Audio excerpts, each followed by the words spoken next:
Welcome back to Nuskas with Anushka, where every story matters and every connection counts. Let me start by introducing our guest for today.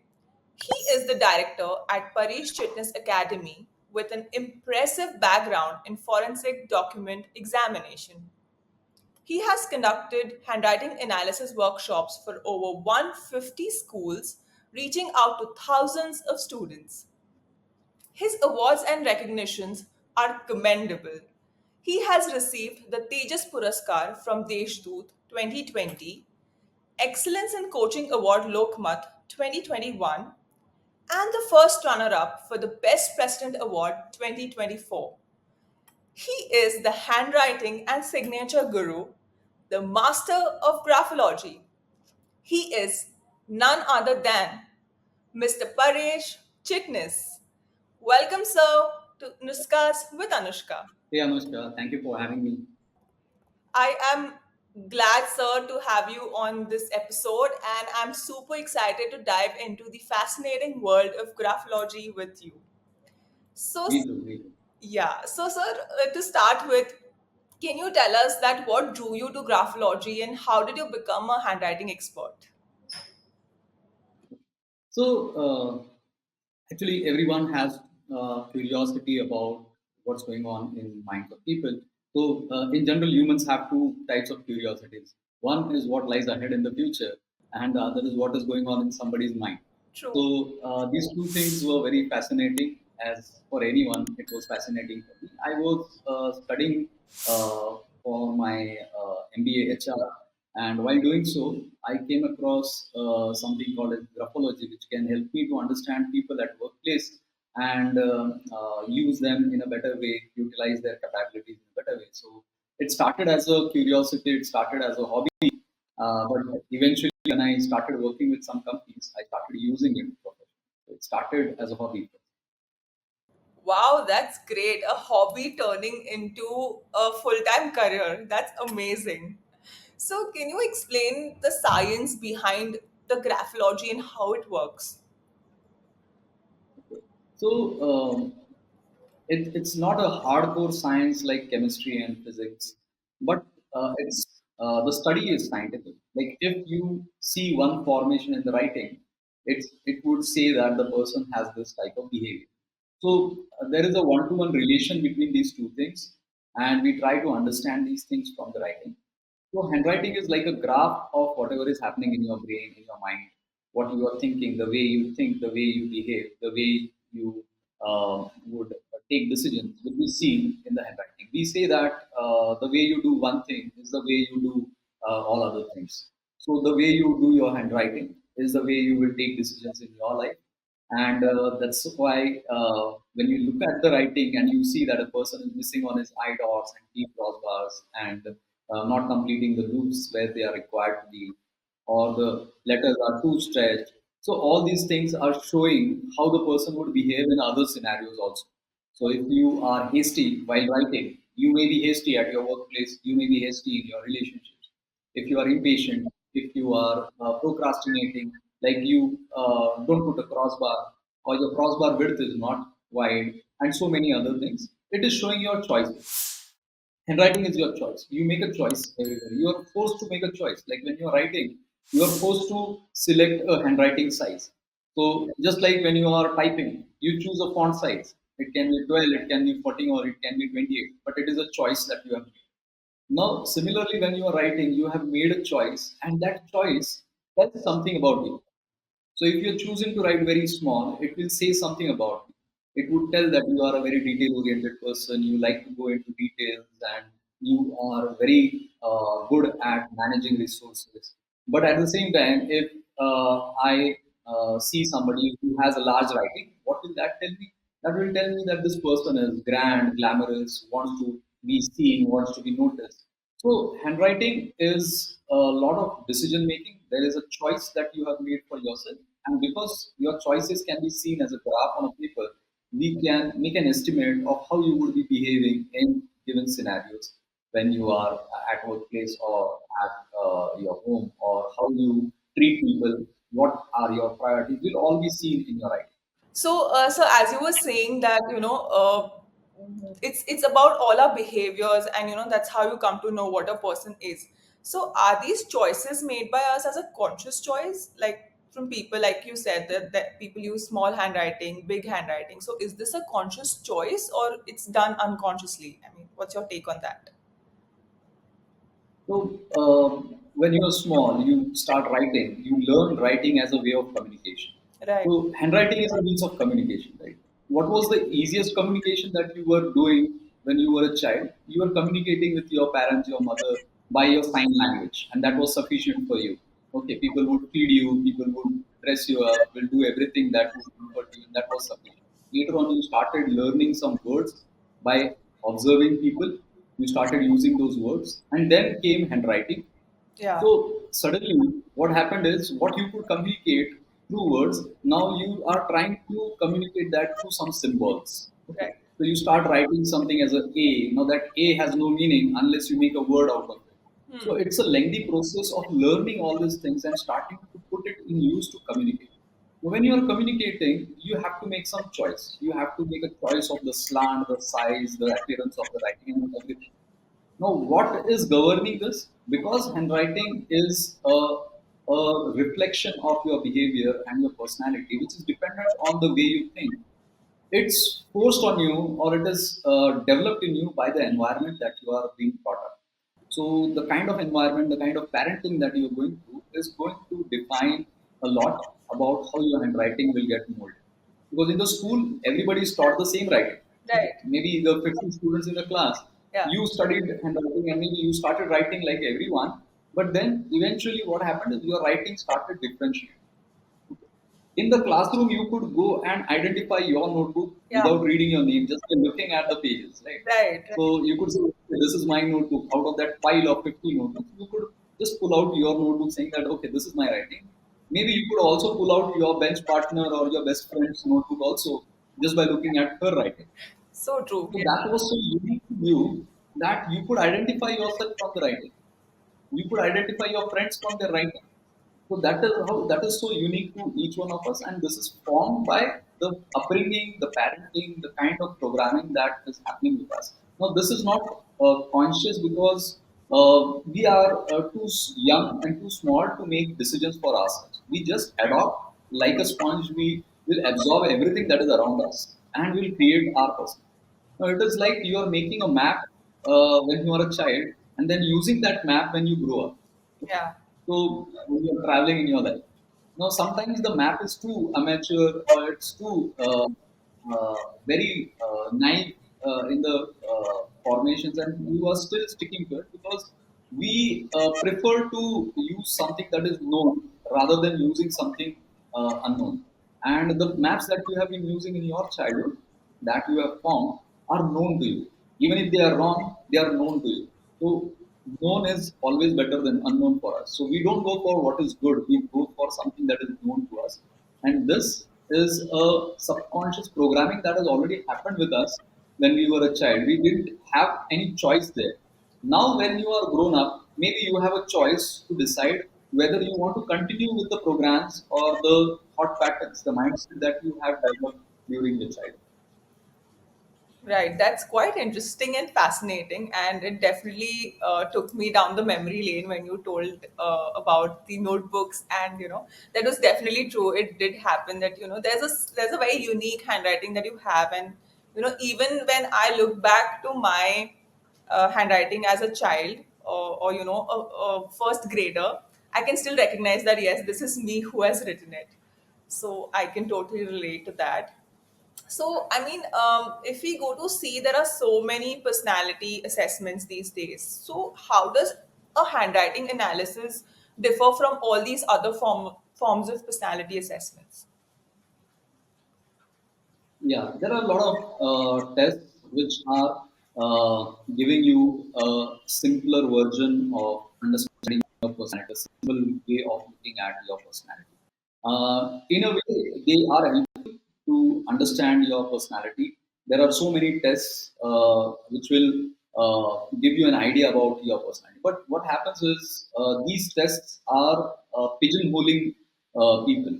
So it would be like when you take a test, you find out that you are one of the 16 types of personalities, you are one of the 32 types of personalities, or just like the sun signs and moon signs, you are one out of those 12 types.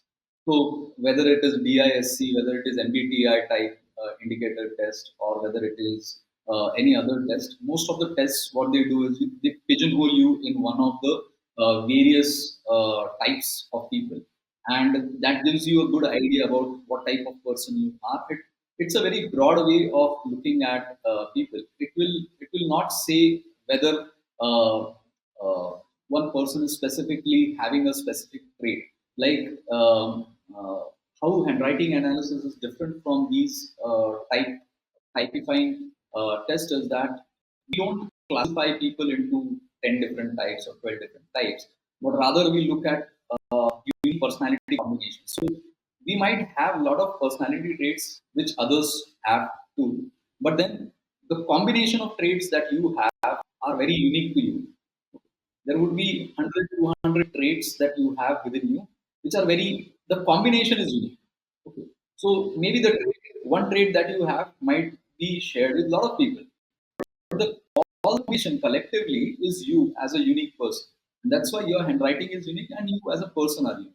So we don't believe in pigeonholing a person into one out of 15 or 20 types, but rather we consider that people are a combination of a lot of possibilities and options. So what happens in the other psychometric test is you cannot brand one type out of those 12 or 20 types as bad. Okay. Every type would be a little bit good and a little bit bad. So if I have to use it somewhere to find out who is a culprit or who is not a good person, or maybe who is committing some wrongdoings in the workplace, the type indicator is going to say a little bit good and a little bit bad about everyone. So everybody is a little bit good and everybody is a little bit bad. But it will never tell you that who is a person who's completely creating problems for you at the workplace. So handwriting analysis, as compared to that, is a test where if the person has a trait of cheating, if a person has a trait of poor integrity, lack of trustworthiness, that will be seen in the handwriting. It's a combination of a lot of things, and there are a lot of possibilities, which is not there in other personality tests. Okay, so it gives you a very wholesome view of a person and just not like one aspect of them.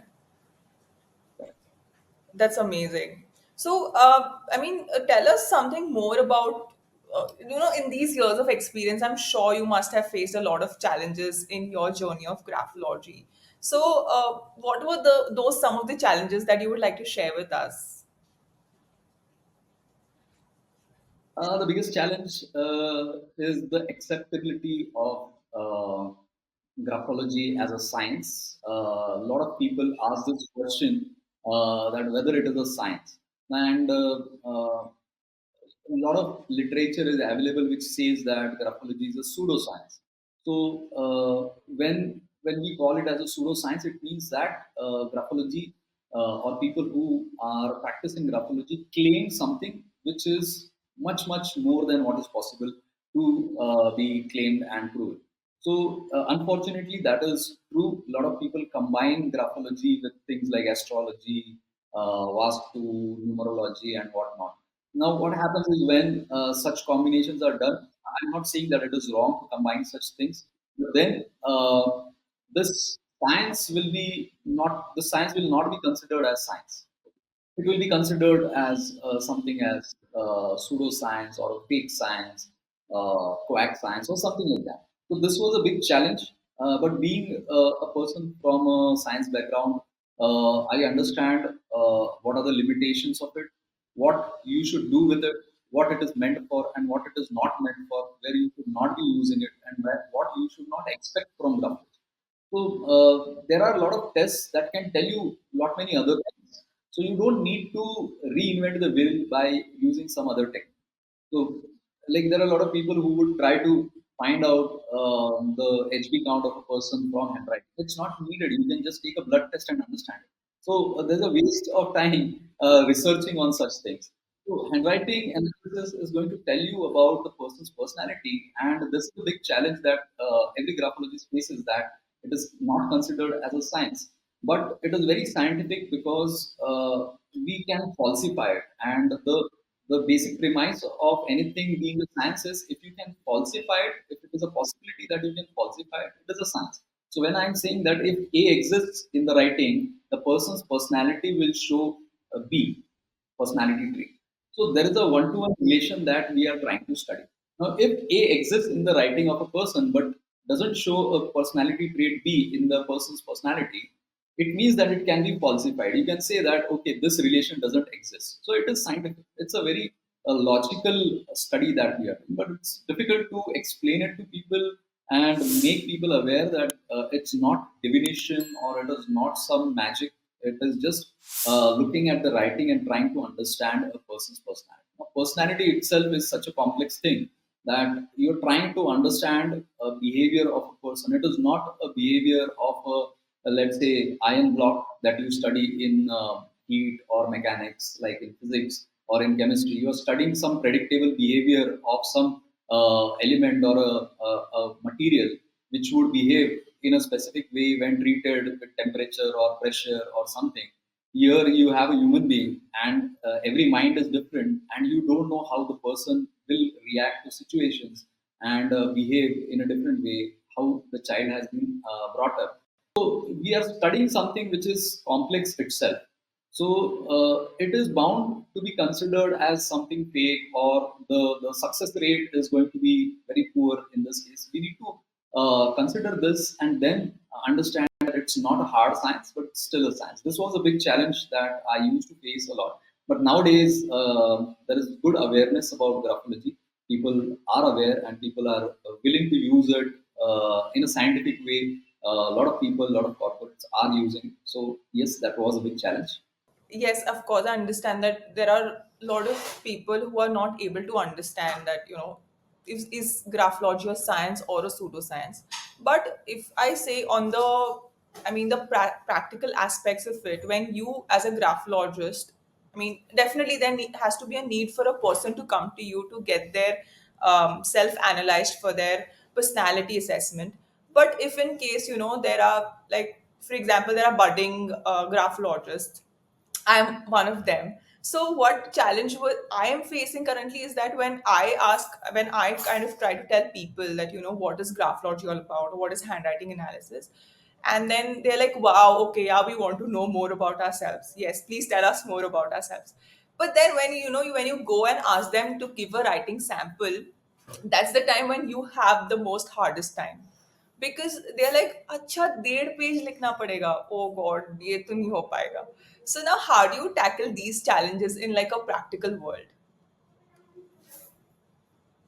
Right. So writing itself has reduced. We understand this that people nowadays don't write much. So yes, it's a challenge to ask people to write. But if you look at it from a perspective that writing is expression. See, you have been taught to express yourself through handwriting. So whenever you used to write in school, like you were asked to write an essay about a rainy day, monsoon, Yeah. your favorite animal, your pet animal, your vacations, you used to express through your handwriting. So you have a strong connect of handwriting and expression.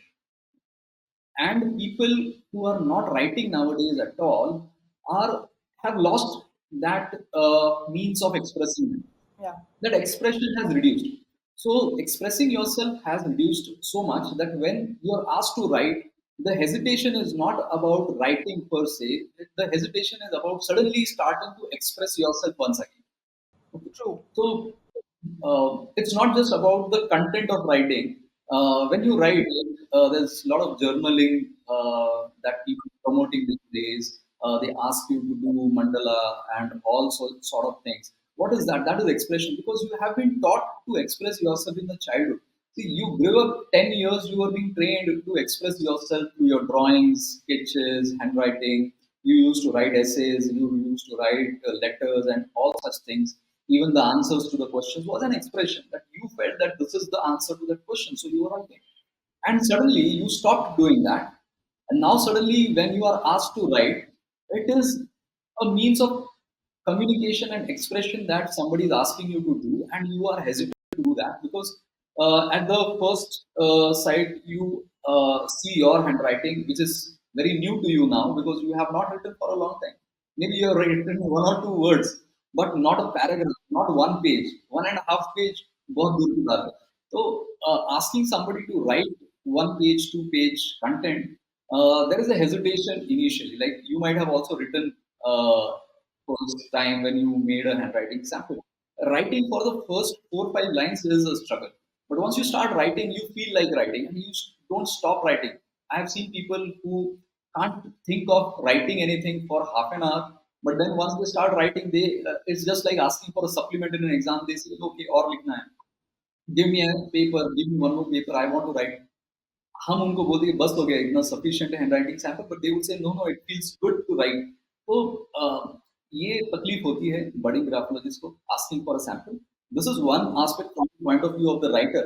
The second aspect for about this for getting a handwriting sample is that the conviction that with which you are asking for the sample is less when you are a budding graphologist, because you yourself are not confident about what you'll be able to tell after you get that sample. So when you do 20, 30, 40, 50, 100 samples, you are so confident that whenever you get a sample, whatever it may be, you'll be able to tell some things that the person is going to be perplexed, amazed about it. So that conviction, that confidence comes to you after you do some 100 samples, and that body language changes, that the energy, that vibration that you have when you are asking a handwriting sample. In fact, when you do hundreds of samples, you don't ask for a sample. People will ask you to do their handwriting analysis. They will write it for themselves. So you'll have to do that. That's a barrier that you have to cross to become a handwriting analyst. Great, great insights there, and I'm sure it will help most of us. So you were also talking about the divination, other divination forms. So I mean, yes, I mean this is also a challenge when you when you go and tell people about the handwriting analysis, and you tell them that it's how important it is, and what all can you know from your handwriting analysis. The common question I think that comes up is that, are you going to predict our future? Will it also tell us what is there lying ahead of us? So I mean, how is it different, or is it the same as astrology or numerology or other such divination forms?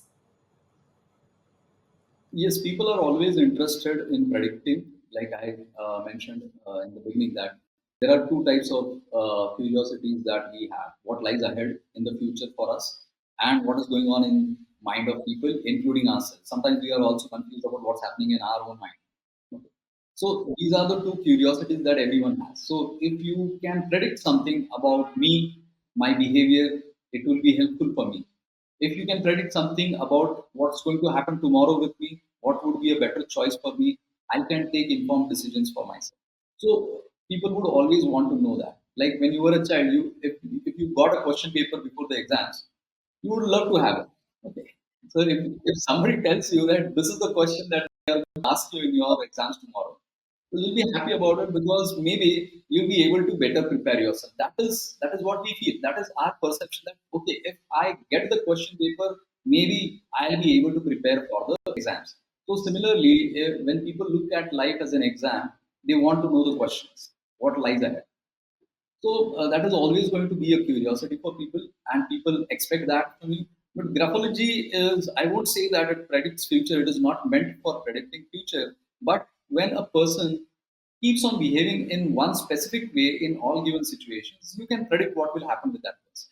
Okay. Like for a child who is not preparing for the exams, okay, wasting his time on doing doom scrolling on Instagram or Facebook, YouTube, not studying at all every year, every exams, and you see that child not studying, that child has exams next week, is not studying, you know what the future is. Okay. The mother doesn't need to be a fortune teller to tell what's happening to the child. Okay.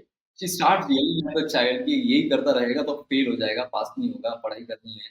So you are predicting future. It's not that you need to be a fortune teller to predict future. We try to future, आज बारिश होगी या नहीं, we don't have any clue, we are not experts in that, but we still try to predict कि आज बारिश होगी या नहीं. So we try to do that. People will expect this from you, and see, people don't change. It is very easy to change, or it is possible to change. I won't say very easy, but it is possible to change ourselves. Even after knowing your strengths and weaknesses from the handwriting, many of us will not change because knowing is one part and changing is a difficult part. So, changing ourselves is difficult. Knowing is the first step of changing. So, graphology will help you to know yourself. And if you realize that, okay, if unless I change this, I will not be able to achieve my full potential. I need to work on that.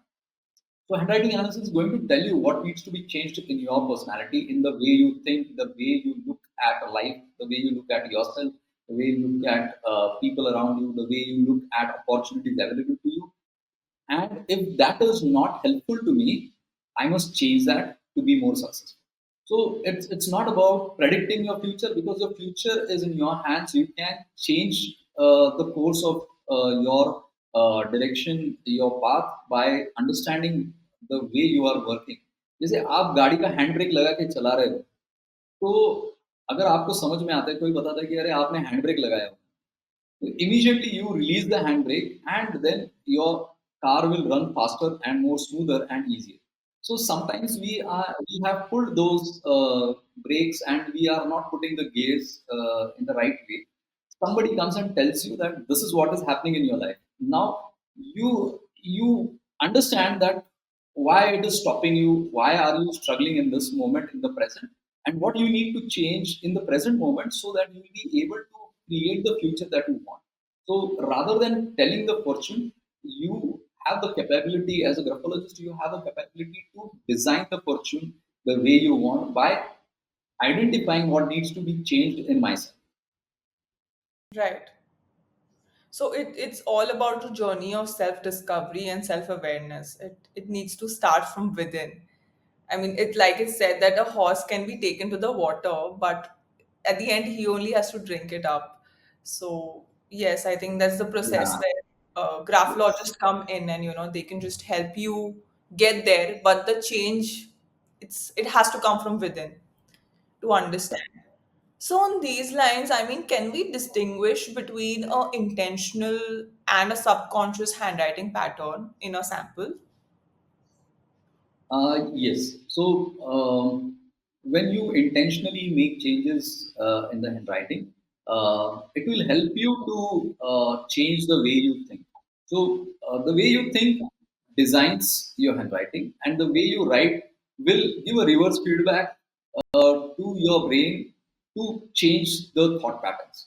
It works, but it's not like it will happen overnight. It is a motivation that you are giving to yourself by making the changes in the writing to change yourself in your personality. So I won't change immediately. Like if you teach me something about anger management, I start using those tips for anger management in my day to day life. It's not that I become a very cool and calm person.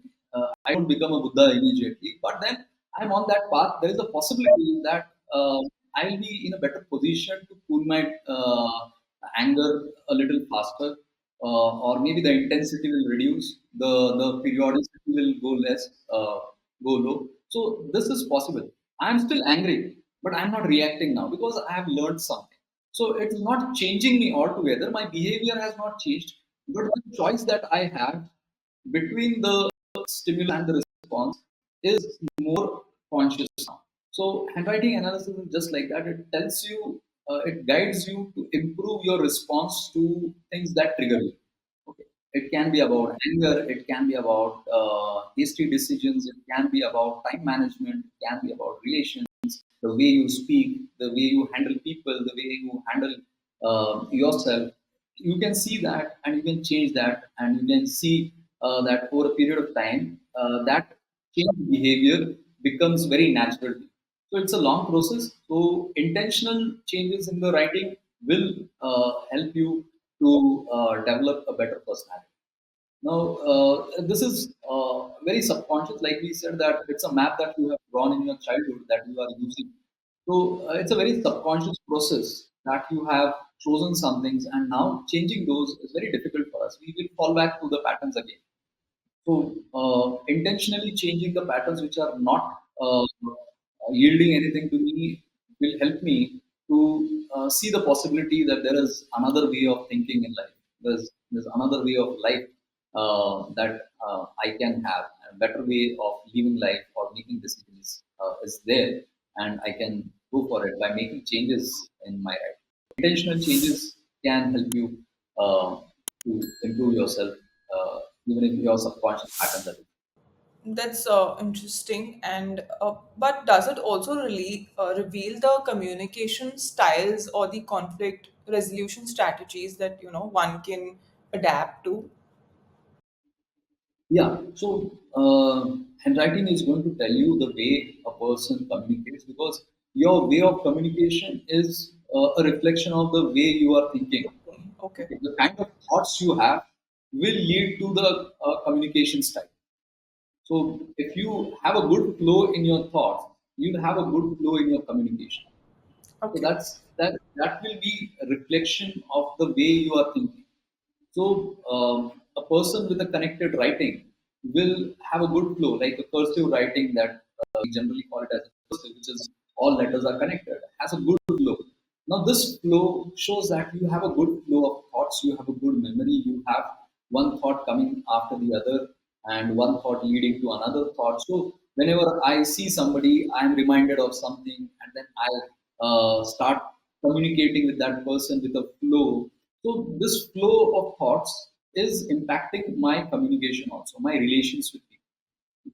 Somebody might be a very blunt speaker, somebody might be a very polite person. So this is the communication is also about how you look at people, how you value people. If I value the person I'm talking to, I can add a value to the communication. So even before we add value to the communication, we need to value the person with whom we are talking to. Now, this is your personality trait. Whether you value people, whether you respect them, whether you consider their opinions, the patience required for this is a part of your behavior, your personality, the way you look at yourself and people will be seen in the handwriting, and that will show how you communicate. Your communication style will be seen. Now, you can develop your communication styles by learning a few tricks and tips or some manners and etiquettes. You can learn those, but that is going to help you to be successful in your business communications or you're dealing with people. But when you want to become an ingrained part of your personality, you don't want it to be artificial. Handwriting analysis and working on your handwriting can help you to make it a part of your natural personality. So you can use it to change the way you communicate with people by changing the thought patterns that you have, by changing the handwriting. You can practice some patterns that will help you to be better in communication and better in maintaining relations with others. Wow, this is extremely fascinating. I mean, changing yourself completely just by making a few changes in your handwriting. This is mind blowing, I would say. So, I mean, since we're talking about communication and conflict resolutions, what would you say that about handwriting analysis helping identify compatibility between or in a romantic relationship? So yeah, this is an interesting area, and since people are not writing much, they are not expressing themselves. And what we have seen is people who write less, especially in the IT industry, where people don't write at all, and they are always working with machines. The expectations from others are high. Like the way you expect everything from a machine to understand you, the artificial intelligence can understand you very well. Like you are hungry, you are sleepy, everything the machine can understand nowadays. You don't save the document and you are trying to close it. It will ask you whether you want to save it before you are closing it. So the machine is being more human, and humans are lacking some emotional intelligence where we find it difficult to get along with people who don't behave like those machines now. Okay. So So if my spouse is not asking me like just my computer, like, are you hungry? You haven't had anything and you are going to sleep. Would you like to have a glass of milk? The machine will do that, but maybe my wife, if she is not, if she is tired or we are having a fight or something, she might not ask these things to me. So my expectations from a machine are making me expect such things from everybody around me, Right. and these expectations are not going to be fulfilled so easily every time. Okay, so we need to understand that we are dealing with people, we are dealing with humans, and just like me, my partner, my friend, my colleague is also a human. So there's a lot of responsibility that we have in relations, of not just managing our own emotions, but also understanding and managing other people's emotions True. and being able to handle those emotions, not just our own emotions, but also our partner's emotions. So, how handwriting analysis helps us to use it in compatibility? We do premarital, postmarital counseling. So, it's not like we would match two samples and say, okay, they are made for each other and they can marry and they will never fight. Okay, but what we tell is that okay, this is the person's personality traits. These are the other person's personality traits. These are some things that where you will get along, and these are some areas where you will have to compromise or adjust or tolerate this person. Like you like a lot of things of your partner, but there are a few things that you have to tolerate. Now, when we tell such things to would-be couples, people who are in relation, who are thinking of getting into a relationship or getting married, when we tell such things to them, they are more aware about each other, they are more aware about themselves. So they are more willing to change themselves so that their relationship will be better and they can get along better. And they are also tolerant to some behavioral traits about the other person. They can respect the traits of the other person, because in this counseling we tell people why they are like that. It's not just that they are like that.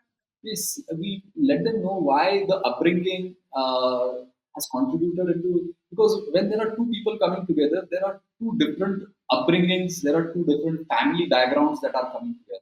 Okay? Even if they are staying away from their family, this nuclear family or the couple is staying together, but then they are coming with all the background, the kind of upbringing one person has had and the kind of upbringing the other has had are different. So they have to get along with this. They have to understand that, let's say you are the elder child in your family and your partner is the younger one in the family. The kind of relation you're going to have is different.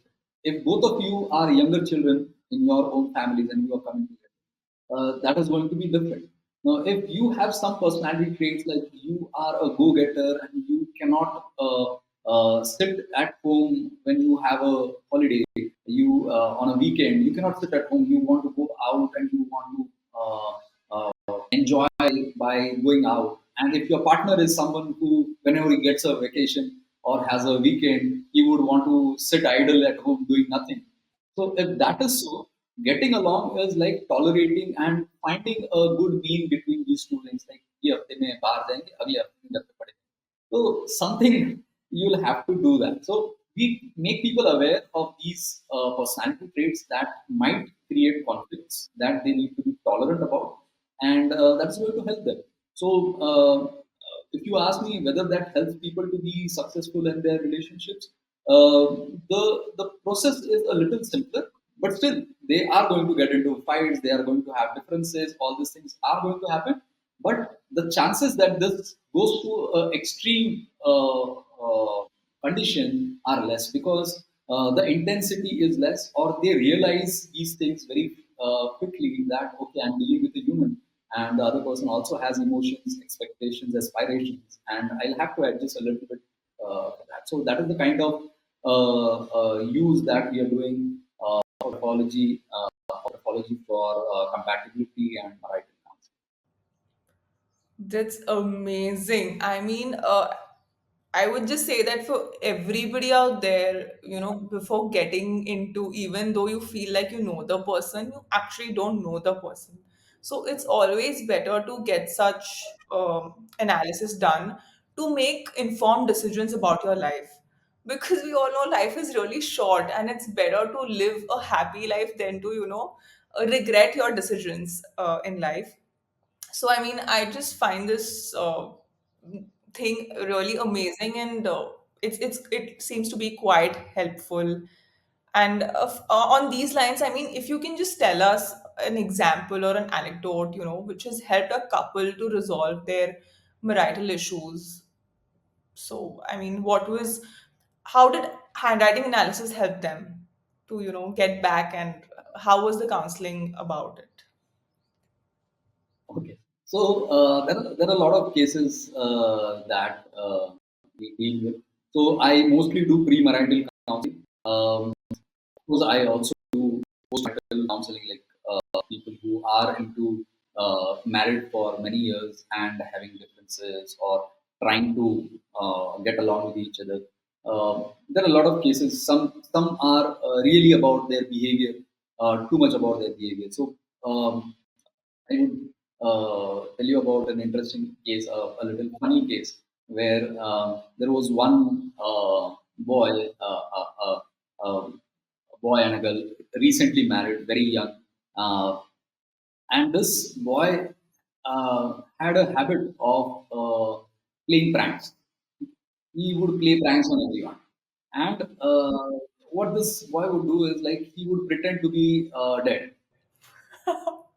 Now, whenever his wife would come home, he would be lying somewhere on the ground. Like he would be like fallen somewhere, or he would start showing that he is having some tremor or an attack or something. Now, his wife was also such a person that even if she knew that he is pretending and he is playing pranks, she would believe in what is happening, and then she would get very angry. And this person didn't understand where to stop. So we understand from the writing, we understand that the person, this boy, doesn't understand where something is too much. So making fun of something and then where they should stop. So it was for one, it was just fun, and for the other person, it was like a very devastating thing. It was a very fearful thing. She would go into a trauma. You might say that how why do you need to go into a trauma? Why do you need to be depressed about it? But then she had some uh, background. She had some family history where they had lost somebody suddenly at a very young age, and then she had that fear of losing a partner very early. Now this is when they don't understand where they are coming from. So for somebody, it might just be fun. So he would say that it is just for fun. I'm just playing a prank on you. I'm just making a fool. But you need not take that so seriously. But when you realize and you understand that the other person is somewhat more emotional and coming from a history, having a history of trauma where the person has lost somebody at an early age, suddenly when they were not expecting the loss, is always fearful of losing their partner. And in such cases, now you might feel that this did not be an extreme case, but this was on the verge of a divorce, and they were thinking of like going for a divorce. So when they were told about each other, their behavior, their what they need to change, what they need to tolerate, it helped them to cope up with each other and understand each other, their backgrounds, and come out of it. Of course, we recommended them some handwriting changes to be more tolerant to each other, to understand where to stop, how much is too much, and where not to play pranks or not to make fun of someone, and respect each other. So, by making changes in the handwriting, this was possible. Now, this is some one-off case where it was a little funny, and so I shared. But there are a lot of serious cases where there are issues like extramarital affairs. There are like issues because of coming from very different intellectual backgrounds, different interests. So these are very common things that we see in marital counseling. Thank you for sharing that anecdote, and it was definitely very funny. But I'm really surprised that I mean, people do go to such extents because of, the conditioning or the what is happening in our subconscious mind. Even we don't realize what actions are we doing or showing to people. I think even he did it out of his subconscious, he didn't realize what he was doing. So, again, a fascinating thing here. So, if we move on to like the serious issues where like you've been present as a forensic examiner as well. So how does handwriting analysis, is used then? I mean, how do you use it in forensic investigations? So there are various aspects to this thing. The only common thing here is the handwriting. So Okay. graphology is looking at a person's personality through the handwriting. You try to understand a person's personality from the handwriting and the signature, the choices that the person makes in the handwriting and signature. Okay. Investigations is where we use graphology to understand what kind of person would be involved in this, so, based on the crime scene, based on the behavior of the person who has committed the crime. What kind of personality traits would the person have? How would the person behave in a normal scenario? Like how you behave at the crime scene and how you behave in your regular life would be different, but still there are a bit of clues that you get from the crime scene, and when you get the samples of all the suspects, you can relate it and you can understand the story of the person and how that person might be involved in that. So that is the area where we use handwriting analysis for investigations. Like handwriting is a means of communication, as we said. So if I'm writing some content, the formations are like the body language. Okay, so I'm speaking something, but my body is telling you something else. Okay, so I'm lying to you, but the statement that I'm making is like I am telling you the whole truth and the complete truth, but my body is telling that no, I'm not telling you the. So by body language, you understand a person's thoughts, that whether the person is telling you the truth or the person is lying or something like that. Similarly, when you are reading the content of the writing, that is what the person is trying to convey you. But the formations in the writing are just like the body language, which is conveying something irrespective of what the content is. So maybe the person is giving a statement, writing that I am not involved in this crime. I was not there in the office when this theft happened. This is the statement that the person is writing. The content is saying one thing, but the formations might tell you something else. And the person is not aware that he is expressing himself or she is expressing herself from the formations too. The person is focusing on the content, but the formations are shouting out loudly that this person has committed the crime. So we can quickly understand these things. So this is used in crime investigation where you are suspecting somebody's involvement. You take their statements and try to find out whether there is some indication, there are evidences of conflict uh, in the conscious and the subconscious mind. Because when you are writing, you are saying something, but you are believing something else. Okay. So you know that what I'm writing is not the truth. Okay, so if you write five statements which you believe are true, and when you write one statement which you believe is not true, there has to be a difference in the formations that you are writing, and it will reflect in the handwriting. So this principle is used in crime investigation uh, for finding out involvement of people. The third The first one was personality assessment, the second was crime investigation. The third aspect, which involves handwriting signatures, is forensic document examination, which has nothing to do with graphology. Okay. It is comparing two people's writing or two writings and identifying whether they are coming from the same person. So, unfortunately, what has happened is in the field of law, graphologists are blacklisted or they are considered as not competent forensic document examiners. Not every graphologist can, by virtue of being a graphologist, practice as a forensic document examiner. There are various courses, there are various trainings that you need to take so that you can work as a forensic document examiner. So I'm a government certified forensic document examiner, which is an additional qualification that I have apart from being a graphologist. Um, So, but the thing that we are dealing with is the same. It's the handwriting and the signatures or the fingerprints or anything else. So I'm certified to do all those things that you see in the crime scene serials and all.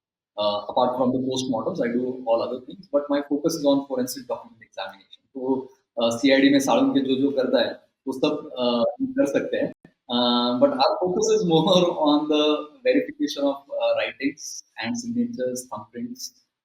So there are a lot of interesting cases that we get to see when we are doing forensic document examination.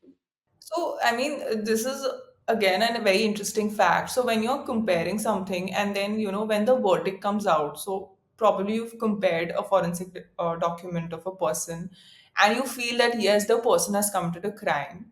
So this gets admitted into the court, and then when the final verdict comes out, have there any situations been such that when your forensic document has not been in alignment to the judgment that has been passed by the court? Fortunately, that has not yet happened, but it's very natural that this can happen. Like, see, it's an opinion. It's an expert opinion. It's not like the judge is considered, the court is considered as the expert of the experts. So we are giving our opinion. We are putting I will be writing my opinion that this is what I feel by looking at the writings, and I give a justification with like why I feel that this is coming from the same person or why it is not coming from the same person. Now, there's a lot of cross examination that would happen. We have to go through all the questions, all the doubts that the the advocates would be having or the court is having. We have to answer it. If that is considered as satisfactory, it would be used for giving the verdict. Sometimes it has happened that I have given a report in the case, but the court has not allowed the party to present that report because they don't have the authority to some for some technical legal reasons they are not uh, having the authority to present those documents or something, or maybe for some other reasons that has happened. And it may also happen that sometimes we give a report and the judge would not accept the report, and that is fairly normal because many times it so happens that I'm called upon for giving an opinion about a report submitted by somebody else. Okay. So if a handwriting expert has submitted a report, I am brought into the picture to ask questions or create a questionnaire asking about the validity or the foolproofness of that report. So this keeps happening. It's very normal that this might happen.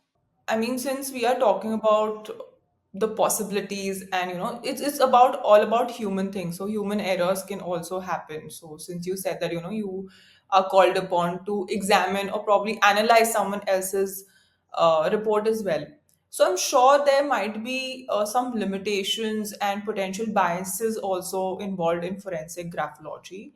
What are some of those limitations? If you could just throw some light upon that. Okay. So, see, it's as I said, it's an opinion. At the end, it's an opinion. It's not the final thing. Nobody can give a final thing that this is certainly coming from the same person or it's certainly not coming from the same. But by and large, by looking at the handwritings or the signatures, you can arrive with confidence to a conclusion whether it is coming from the same person or not, based on some conserved formations in the writing. Like if you magnify a signature 100 times, you find some unique formations that appear in each signature every time for that person. Now, since it is such a micro formation that you cannot manipulate it, you are not even aware that you are making that formation because it is 100x magnified. You can see that only when it is 20x, 40x, 50x magnified. So such formations are so conserved that they appear in your signature every time. Even if at a micro level, on a large scale, it seems to be not matching with each other or it seems to be going wrong. It's not. just like the specimen signature that you have submitted in the bank. But then it is still carrying some unique formations that you always make, and they are very minor formations. Maybe because of the jerks that you give while you are writing, making those strokes, because of the way you are holding the pen, maybe because of the way you are twisting the pen while making a signature. You leave some, you make some formations which are very unique to you, and they will always be there in your signature, even if your signature is slightly different. Now, these conserved formations are the formations on which we rely upon while comparing the handwriting formation, the way you are making signatures and creating those conserved formations. So, the ability to match is very high when you are relying on these things. We always tell when I conduct training programs for banks or people who deal with signatures and handwritings, I always tell them that if two signatures are matching exactly, one of them is a forgery. Because when you are signing your checks or you are signing some documents, you are not much bothered that those signatures should match. Like if you are signing a 50-page document, your first page, 27th page might not have the same signature. And you are not much bothered about it because you know that you are signing it. But if somebody else is signing your signature, that person is going to take utmost care that it matches with your signature. And that's why these signatures are going to be exactly a replica of each other and they are going to match with your signature. So, whenever signatures are exactly matching, it has to be doubtful. So, anything done in excess, we say that the opposite is true. So, if all your signatures are exactly matching, this is an exaggeration. The person is trying to forge a signature. So there has to be a little bit of variation in all the signatures. So we consider those variations. Now there are limitations, as you asked. There are limitations to handwriting analysis forensic document examination. A person who is intoxicated, a person who is going through some health issues, the signatures might not seem to be coming from the same person prima facie. Even if they are coming from the same person, there is a high chance that if you are not aware of these conditions of the person while signing, you might mistakenly say that it's not coming from the same person. So now, like you might have opened your bank account when you became 18 or something, and you are using it. A lot of people have made their specimen signatures at the age of 18, 20, and now if they are 40, 45, 50, they are still using the same bank account and the same signature. Since the signature and the handwriting is it's a reflection of your personality. Because you have matured, you have grown up, your way of thinking has changed. Your handwriting and signature is going to have some changes naturally. And your signature today will not match with your signature made maybe 10, 15 years back. What bank is trying to do is trying to match your signature today and your signature 10 years back. There is bound to be a difference. There are limitations here. Okay. We are trying to compare a signature of a person today with a signature 10 or 20 years back, which might not match every time. It's like comparing two people. I'm comparing you with same Anushka 20 years back when you were a child. So these are not comparable things, but that is the thing that we have. We have a specimen which is 20 years old, and we are trying to compare them. There are limitations; we can go wrong there. So we try to ask for getting samples which are very close to the question document. Like if the document under question, the signature under question is, let's say, of the year 2003.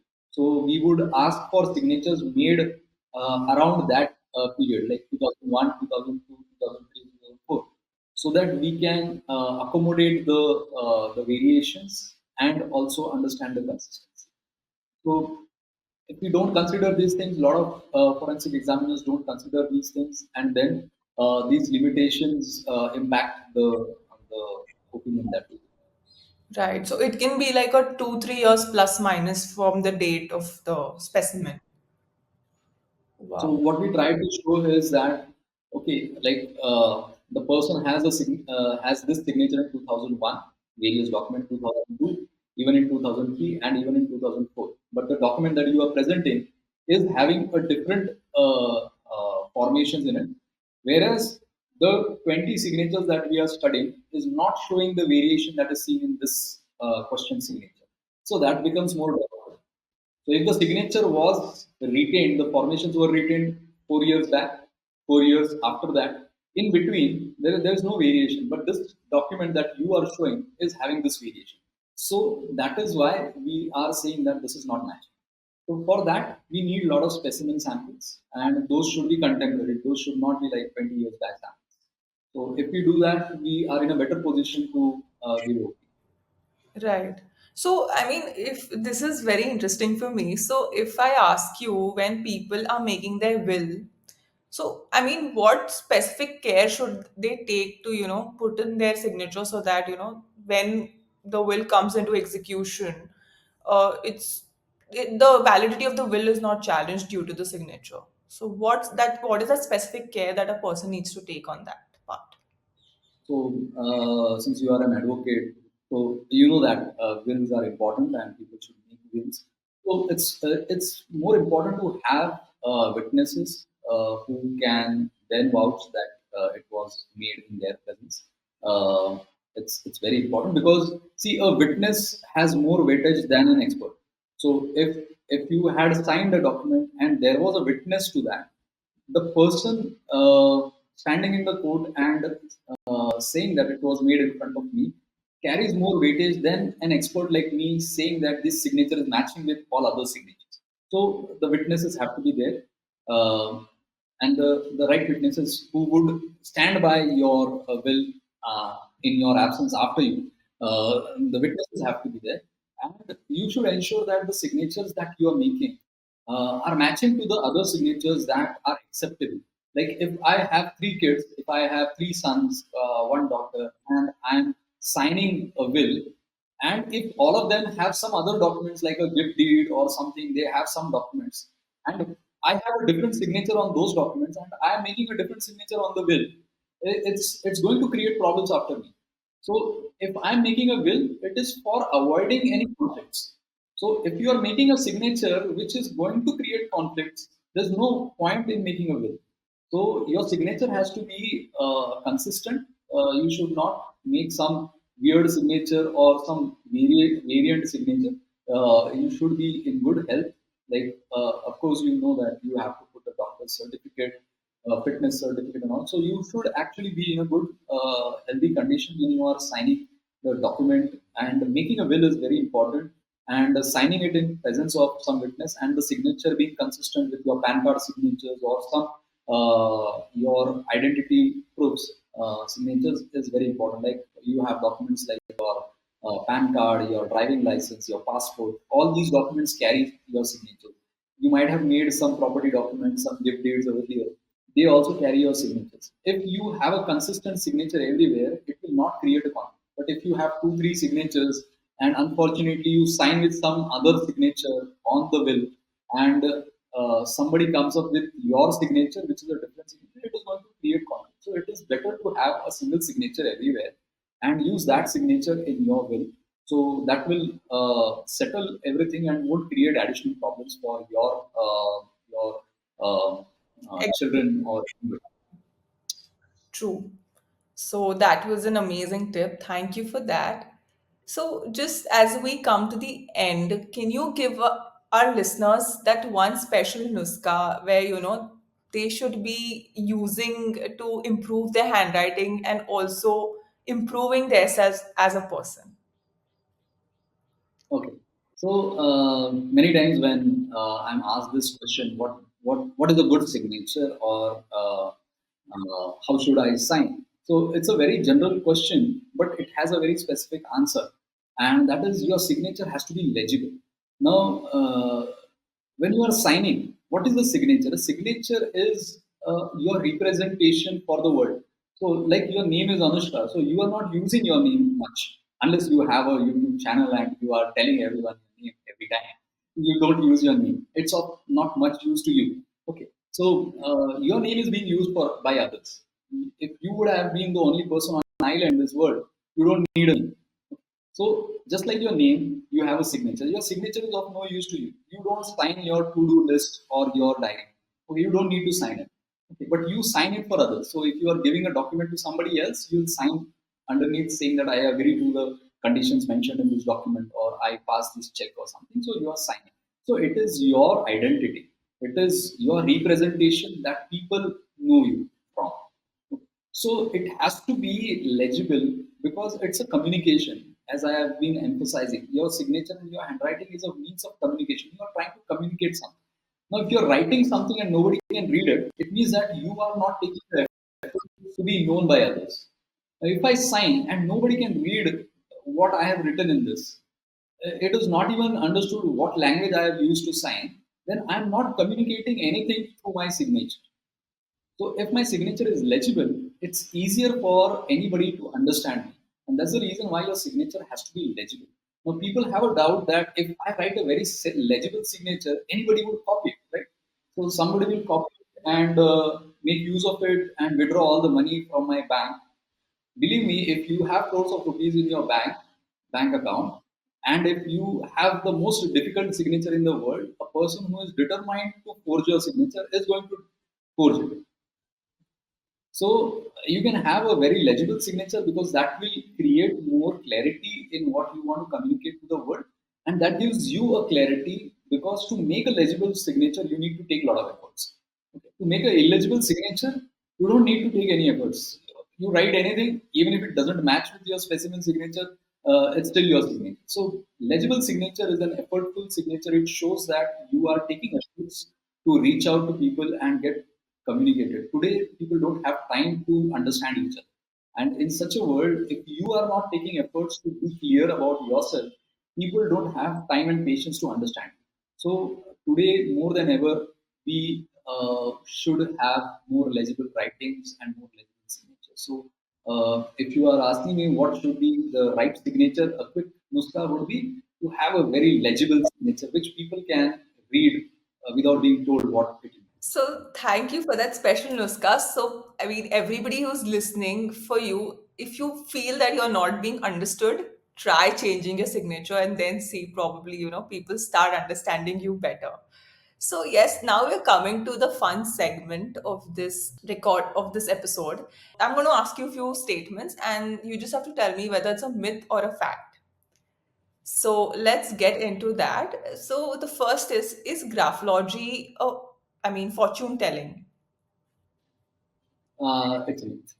It's a myth. Okay. Handwriting never lies.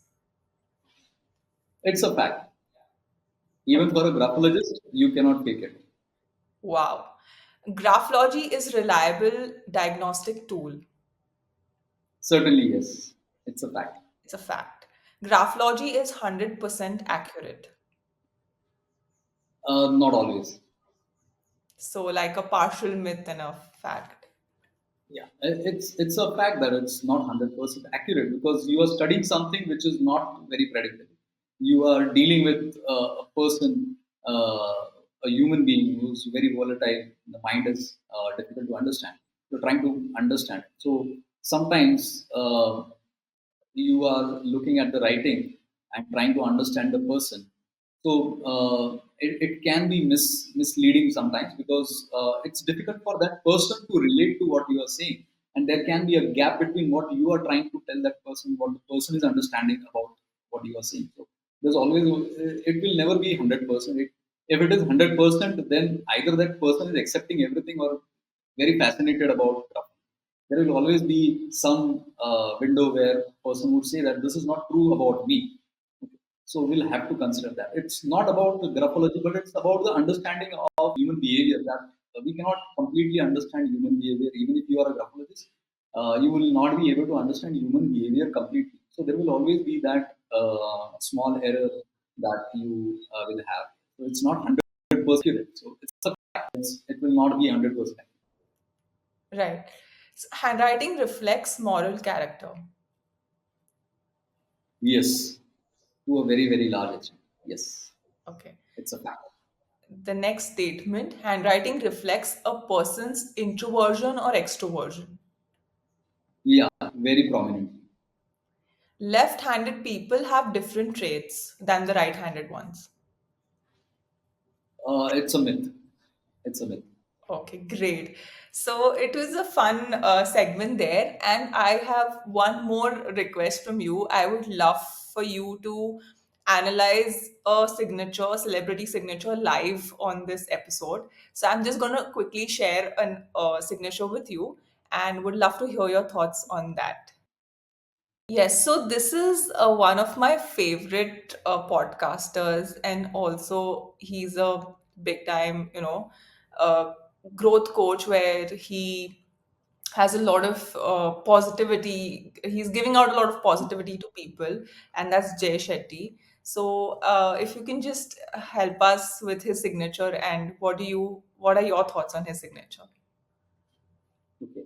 So quickly going through the signature, I'll explain what I see in the signature, and I'll explain what behavioral traits that we see in the signature.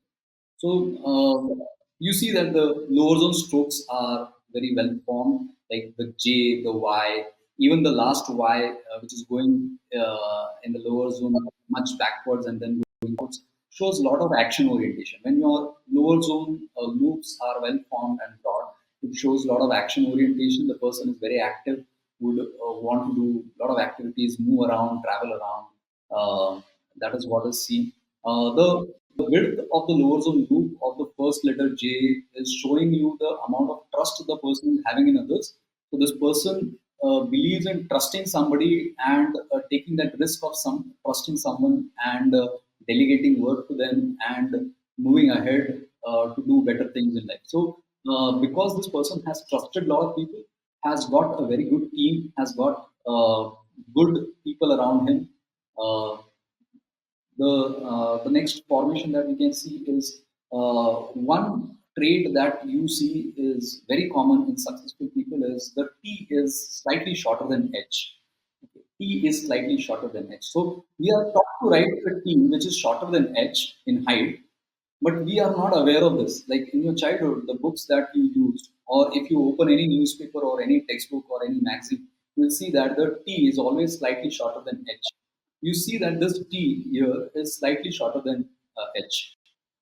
Okay. So the H in Shetty is tall enough, and the two T's are slightly shorter.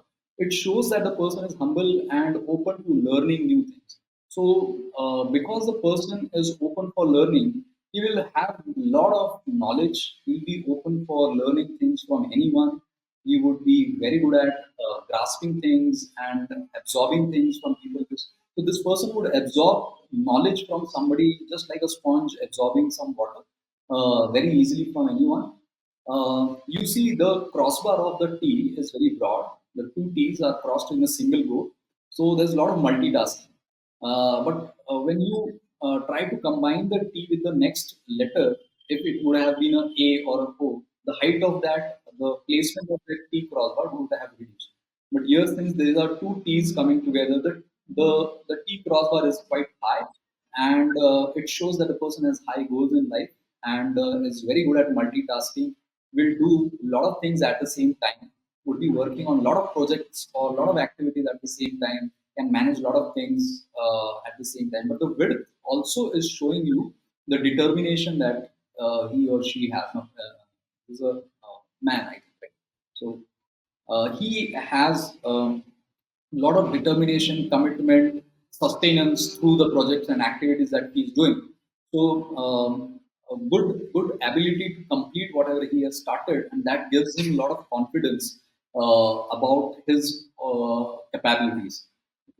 The E, the small E that you see between that H and T, that E is an open E, which shows that this person has a good ability to accept feedbacks, even if they are not full of appreciation and recognition. If they are suggestions for change or improvement, this person will take those feedbacks very well. One thing that is not really very helpful for him is that why going back and then going forth. It shows that the person takes a little bit of more time to make up his mind and take decisions. But whenever he takes decisions, he is very confident. But he will take very long time to take his decisions. So maybe he might seem to be very action oriented and very quick and very fast in life. But when it comes to major decisions in life, there is a hesitation of going back and forth before actually going ahead and doing something. Overall, what you see is the signature includes the first name and the surname. So such people who use their full name and their surname are very good as trainers, coaches, because they have their own style of working and they are also good at handling emotions of others. They are good at understanding emotions of others. If you see the S, the upper part is smaller than the lower part. The lower part is taller in height than the upper part. So the person believes in doing action more than speaking and gets into action and does whatever he wants to do rather than just speaking about it. So good action orientation is seen everywhere in this nature. There is a bit of uneasiness because you see that the height of S is more than it is squeezed. So this person is always wanting to do more than what is possible for him.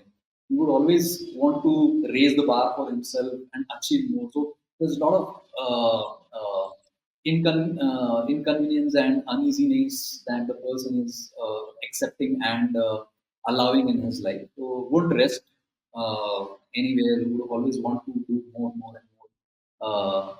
This is what is seen in the signature. Very straightforward because the H and the T's that you see, they don't have any loops. They are just straight strokes. So applying his knowledge and taking decisions or solving problems very straightforward way. A little blunt in speaking. You see those T's. They are called as in graphology we call them as dagger shaped T's, which are very straightforward and blunt. So this person can be very straightforward and blunt in personal relations. Maybe. So that is one thing which is a little hurting to others and may affect relations. So that's it.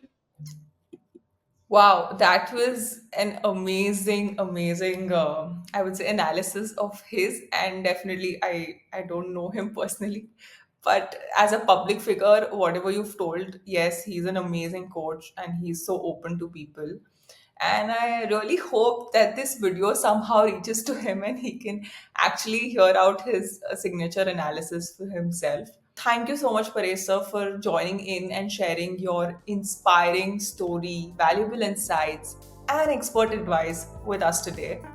To all our listeners, we hope you enjoyed this episode and gained valuable takeaways from Sir's experiences. So, thank you for tuning into this episode of Nuskas with Anushka. And join us next time for more inspiring conversations, valuable insights, and experts in their own fields. Don't forget to like, share, and subscribe. Follow the page and spread the word. Until next time, stay curious and stay receptive.